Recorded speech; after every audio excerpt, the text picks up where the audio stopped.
Um dia cheio, um dia de muita tensão, né? Dessa participação aí do ministro da Educação, Abraham Weintraub, na Câmara, nessa audiência onde ele foi convidado a conceder aí explicações sobre este contingenciamento aí nas universidades federais. Algo que a gente já explicou aqui um pouquinho ontem, né, Carlos Raros, até pela aquela entrevista elucidativa que ele deu ao Pingos nos Is, falando que não seria um corte, seria um bloqueio já previsto pelo orçamento aprovado no ano anterior, pelo Congresso anterior, e que para que as contas fechem esse ano, como a receita agora não está batendo, é preciso esperar um pouco para poder gastar. Então foi isso que ele foi tentar explicar ontem lá na Câmara, mas obviamente que a tensão estava muito alta, porque ao mesmo tempo ocorriam essas manifestações, ocorriam esses protestos. E obviamente que a oposição bateu de frente aí com o Abraham Weintraub. O Paulo Pimenta, por exemplo, que é o líder do PT,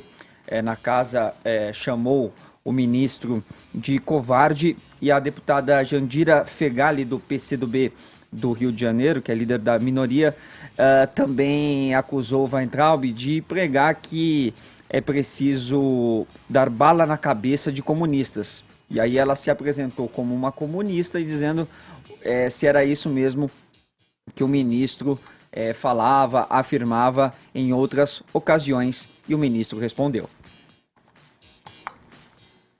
Quanto à bala na cabeça, que a deputada Jandira falou, eu não tenho passagem na polícia por ameaça, por agressão, eu não tenho processo trabalhista, nunca tenho, minha ficha é limpíssima, não tem absolutamente uma mácula. Tiveram que voltar 30 anos na minha vida para ver um boletim ruim porque eu arrebentei meu braço, obtido de forma ilegal.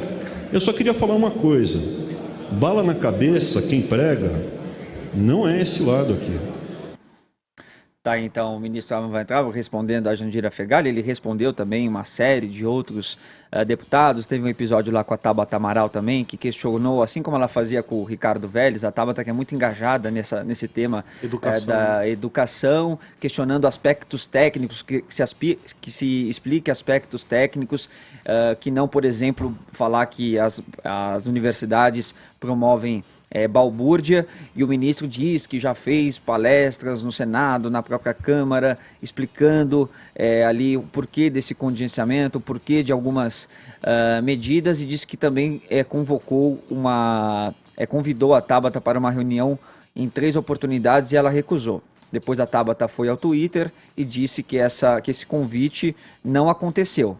E depois o ministro até falou que talvez o convite não tivesse chegado até a Tabata Amaral. Enfim, mas o momento de maior tensão mesmo ontem, nessa participação do Abraham Weintraub, Carlos Aros, foi o momento que ele fez uma provocação aos parlamentares, dizendo que já trabalhou muito tempo com a carteira assinada. Eu gostaria também de falar que eu fui bancário, carteira assinada, viu? Azulzinha, não sei se vocês conhecem.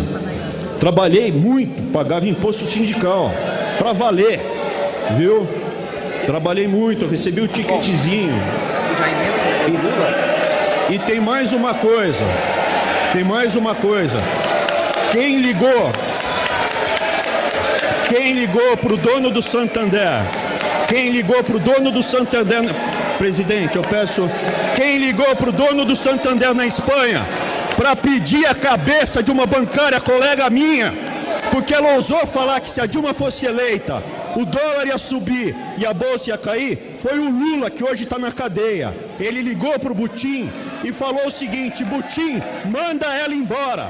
Então o amigo do banqueiro que tem o telefone pessoal do dono mundial do Santander é o Lula. E quem pediu a cabeça da minha colega de profissão, que era bancária que nem eu, foi o Lula. Pediu e ainda humilhou. Sabe por quê? Porque ele ainda falou: Butim, paga o bônus dela para mim, porque eu conheço o Brasil. Muito bem, agora vamos voltar aqui para o contingenciamento, que eu acho que vocês querem saber. O contingenciamento nada mais é do que postergamento. Bom, aí o ministro foi interrompido pelos deputados aos gritos de demissão, demissão, demissão. Até a Joyce Hasselmann entrou ali, cochichou no ouvido dele, muda de assunto, porque a tensão estava muito alta. E esse episódio aí que ele se referiu, Carlos Adams, aconteceu em 2004, quando o Lula disse o seguinte aí sobre essa colega dele bancária, né? Essa moça não entende porra nenhuma de Brasil e de governo Dilma. Manter uma mulher dessa num cargo de chefia, sinceramente, pode mandar ela embora e dar o bônus dela para mim, que foi uma avaliação que ela fez sobre o cenário econômico que viria se a Dilma fosse reeleito e que esse cenário iria piorar. Então, foi uma declaração que o Lula deu em 2014. Por falar em Lula, Carlos Aros, ontem se levantou também um vídeo do ex-presidente na ocasião, em 2010, porque quando se fala nesse contingenciamento agora, não é algo inédito, é algo que é promovido quase que corriqueiramente pelos governos. Porque, falamos sobre isso ontem, exatamente, que aliás, citando o governo Temer. E que a Dilma, por exemplo, foi a que promoveu o maior corte da década, né? Quase 10 bilhões aí foram bloqueados da educação pela presidente Dilma. E o Lula, em 2010, também teve que fazer esse contingenciamento de pouco mais de 2 bilhões de reais. Ouçam só a explicação do Lula na época.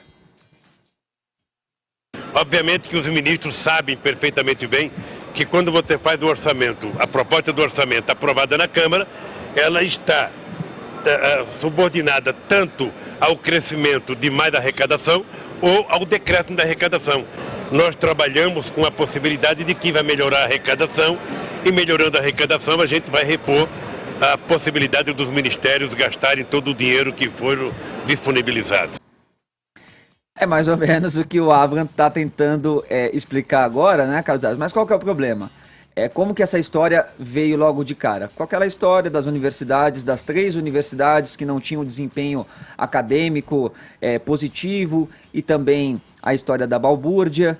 Aí depois veio o MEC anunciando o corte de 30%, sem explicar que esses 30% eram em cima daqueles 12% das despesas discricionadas, né? E depois teve o episódio do chocolate também, com o presidente Jair Bolsonaro, onde ele usou 100 chocolates, pegou ali 3 chocolates e meio, o Bolsonaro até comeu metade de um chocolate para exemplificar. Quer dizer, a conta estava certa, mas eu acho que a cena, né, acabou até tirando um pouco aí o foco da atenção. E eu acho que no episódio do Pingos nos Is, aqui na Jovem Pan, foi onde a história foi explicada mais corretamente, com uma maior clareza, e agora ele está tentando aí apagar esse incêndio.